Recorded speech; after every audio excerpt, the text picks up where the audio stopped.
मुद्रण की सबसे पहली तकनीक कहाँ विकसित हुई थी? चीन, जापान और कोरिया में। ठीक है, देखिए पारंपरिक चीन किताब जो है एकाडियन शैली के किनारों को मोड़ने के बाद सिलकर बनाई गई थी। पारंपरिक चीन की किताब जो है एकाडियन शैली में किनारों को मोड़कर से सिल करके बनाई गई थी। किताबों का सुलेखन या खुशनवीसी, ठीक है, करने वाले लोग जो है वो दक्ष सुलेखन होते थे। क्या कहलाते थे? दक्ष सुलेखन होते थे। मुद्रित सामग्री का सबसे बड़ा उत्पादक चीनी राजस्थान था। मुद्रित सामग्री का सबसे बड़ा उत्पादक कौन था? चीनी राजस्थान था। चीनी बौद्ध जो था छपाई तकनीकी से लेकर जापान आए। छपाई तकनीक लेकर के कहाँ आया? जापान आया। जापान की सबसे पुरानी डायमंड जो थी, डायमंड सूत्र है। जापान की सबसे पुरानी डायमंड क्या है? डायमंड सूत्र है। तो देखिए आगे, त्रिपिटिका कोरियाना वुड फ्लक्स मुद्रण के रूप में बौद्ध ग्रंथों को कोरियाई संग्रह है। बौद्ध ग्रंथों का कौन सा संग्रह? कोरियाई संग्रह है। कितागावा उतामारो ने उकिए नाम की चित्र कला शैली में अहम योगदान दिया। ठीक है, कितागावा उतामारो ने क्या किया कि चित्रकार शैली में अहम योगदान दिया। रेशम, चीन के मसाले रेशम मार्ग से यूरोप से आते थे। ठीक है, रेशम मार्ग से क्या होते थे? यूरोप आते थे।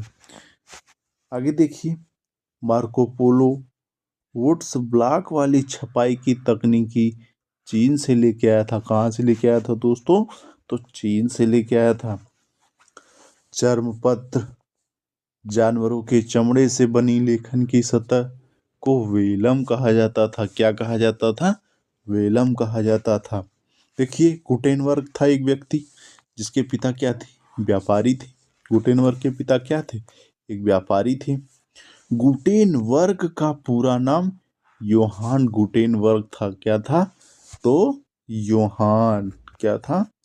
योहान था। आगे समझते हैं दोस्तों। देखिए, प्रिंटिंग प्रेस का आविष्कार गुटेनबर्ग ने कब किया? 1448 में किया। कब किया? तो 1448 में किया। आगे देखते हैं। देखिए, गुटेनबर्ग ने जैतून प्रिंटिंग प्रेस डमाल बनाया। क्या बनाया? जैतून प्रिंटिंग प्रेस जो है डमाल बनाया। गुटेनबर्ग ने सबसे पहली किताब बाइबिल छापी। कौन सी किताब सबसे पहले छापी थी? तो बाइबिल, जो ईसाई धर्म की सबसे पवित्र ग्रंथ मानी जाती है, बाइबिल। गुटेनबर्ग ने बाइबिल की 180 प्रतियां छापी थी। कितनी प्रतियां छापी थी?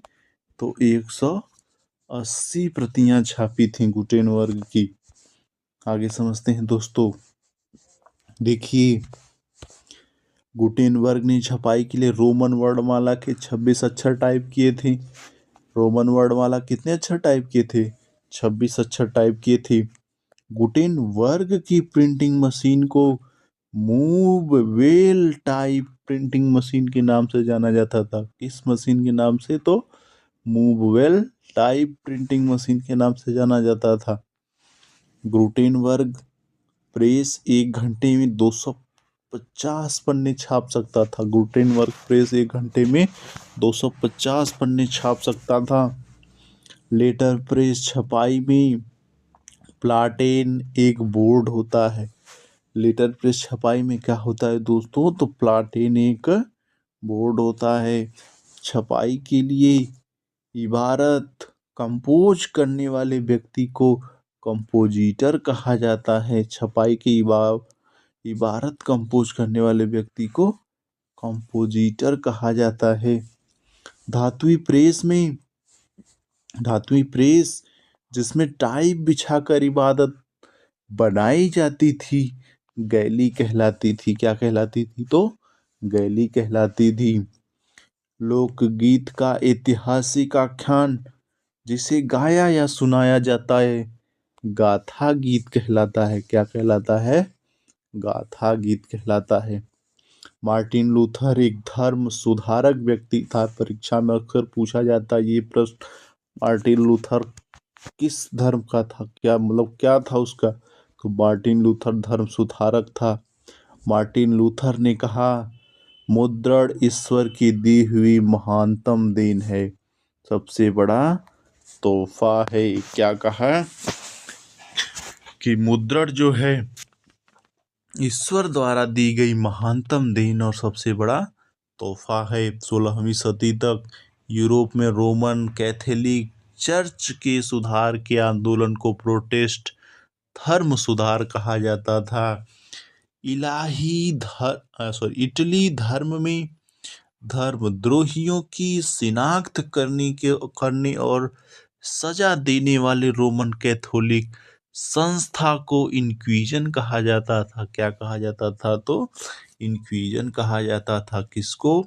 इटली में धर्मद्रोहियों को शिनाख्त करने और सजा देने वाले रोमन कैथोलिक संस्था को।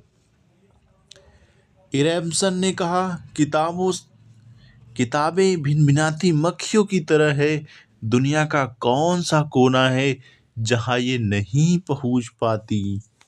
ठीक है, एक भिनभिनाती मक्खी की तरह है जो दुनिया के प्रत्येक कोने में पहुंच जा रही हैं। इंसान या विचार जो चर्च की मान्यताओं से असहमत होते हैं धर्म विरोधी कहलाते। धर्म विरोधी कौन कहलाते?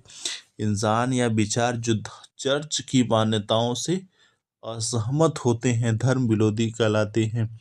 किसी धर्म का एक उपसमूह संप्रदाय कहलाता है। क्या कहलाता है दोस्तों? तो उपसंप्रदाय कहलाता है। उपसमूह संप्रदाय कहलाता है। पॉकेट बुक के आकार की किताबें चैप बुक कहा जाता था। पॉकेट बुक के आकार की जो किताबें थी, यानी जिस किताब को हम लोग पॉकेट में लेके चल सकते हैं, उसको चैप बुक कहते थे। इंग्लैंड में पेनी चैबुक्स एक पैसिया किताब बेचने वालों को चैपमैन कहा जाता था। ठीक है, क्या कहते थे? चैपमैन कहते थे। आगे देखिए दोस्तों, तो दिया है रूसो एक दार्शनिक था। रूसो क्या था? एक दार्शनिक था। फ्रांस के उपन्यासकार जो है लुई सेबेस्टियन मार्सिये ने घोषणा की कि छपवाना प्रगति का सबसे ताकतवर औजार है। छापखाना जो है, छपा खाना प्रगति का सबसे ताकतवर औजार है। इसमें बन रही जनमत की आधी में निरंकुरवाद उड़ जाएगा। ठीक है, तो आगे देखते हैं। राजकाज एक ऐसी व्यवस्था है जिसमें किसी व्यक्ति को संपूर्ण शक्ति प्राप्त हो, उस पर कोई पाबंदी न हो। क्या कहलाता है? निरंकुशवाद कहलाता है। बाल पुस्तकें छपने के लिए प्रेस फ्रांस में स्थापित किया गया। बाल पुस्तकें छपने के लिए प्रेस कहाँ स्थापित किया गया? तो फ्रांस में स्थापित किया गया। ग्रीम बंधु जर्मनी के थे। ग्रीम बंधु कहाँ के थे? जर्मनी के थे। 18वीं सदी के अंत तक प्रेस धातु से बनने लगे। 18वीं सदी के अंत तक प्रेस किससे बनने लगे? धातु से बनने लगे। गीत गोविंद की रचना संस्कृत के महान कवि जयदेव ने की। गीत गोविंद की रचना संस्कृत के महाकवि जयदेव ने की। पांडुलिपियां ताड़ के पत्ते या हाथ से बने कागज पर नकल कर बनाई जाती थी। ठीक है, पांडुलिपियां जो है ताड़ के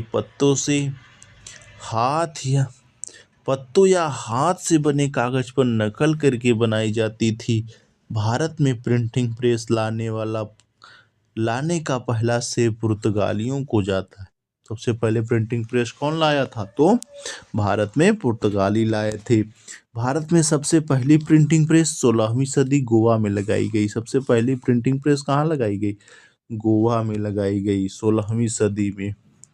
ठीक है, 16वीं सदी में गोवा में लगाई गई। ठीक है, सबसे पहली प्रिंटिंग कहाँ लगाई गई? 16वीं सदी गोवा में। भारत में सबसे पहले कोंकणी और कन्नड़ भाषाओं में किताबें छपी थी। कौन सी भाषाओं में किताबें छपी थी? तो कोंकणी और कन्नड़ भाषाओं में। भारत में प्रेस के जनक जेम्स अगस्टस हिक्की हैं। प्रेस के जनक कौन है? James Augustus Hickey. ठीक है, आगे देखिए दोस्तों, राजा राम मोहन राय ने एक बंगाली साप्ताहिक समाचार पत्र संवाद कौमुदी प्रकाशित किया था। क्या प्रकाशित किया था? साप्ताहिक समाचार पत्र संवाद कौमुदी। 2 फारसी अखबार जामे जहां नाम और शामसुल अखबार 1882 में प्रकाशित किया गया था। ठीक है, इस्लाम कानून जो है शरिया के विद्वान को उल्मा कहते थे। क्या कहते थे? उल्मा कहते थे। इस्लाम कानून शरिया के विद्वान को क्या कहते थे? उल्मा कहते थे। इस्लामी कानून को जानने वाले विद्वान की जाने वाली घोषणा जो है फतवा कहलाती है। क्या कहलाती है? तो फतवा कहलाती है। इस्लामी कानून को जानने वाले विद्वान द्वारा जाने वाली घोषणा की जाने वाली जो घोषणा होती है फतवा कहलाती है। तुलसीदास की 16वीं सदी की किताब रामचरितमानस पहला मुद्रित संस्करण कलकत्ता में प्रकाशित हुआ। तो कहाँ प्रकाशित हुआ? कलकत्ता में प्रकाशित हुआ। राजा रवि उर्फ वर्मा 19वीं सदी के भारत के प्रसिद्ध चित्रकार थे। राजा रवि वर्मा 19वीं सदी भारत के प्रसिद्ध चित्रकार थे। रस सुंदरी देवी बंगाली साहित्य की प्रारंभिक महिला लेखिका थी। ठीक है, रस सुंदरी देवी बंगाली साहित्य की प्रारंभिक महिला लेखक थी। हिंदी छपाई की शुरुआत 1870 के दशक में हुई। कब हुई दोस्तों? तो 1870 के दशक में हुई। अमर वजीर नाम के आत्मकथा रस सुंदरी देवी ने लिखी। कौन लिखा? तो रस सुंदरी देवी ने लिखा। ज्योतिबा फुले ने अपनी पुस्तक गुलामगिरी में जाति तथा प्रथा के अत्याचारों पर लिखा। मद्रास में ईवी रामास्वामी नायर को पेरियार नाम से जाना जाता है। आधुनिक असमिया साहित्य जो है एक वरिष्ठ रचनाकार लक्ष्मीकांत वेबजारुआ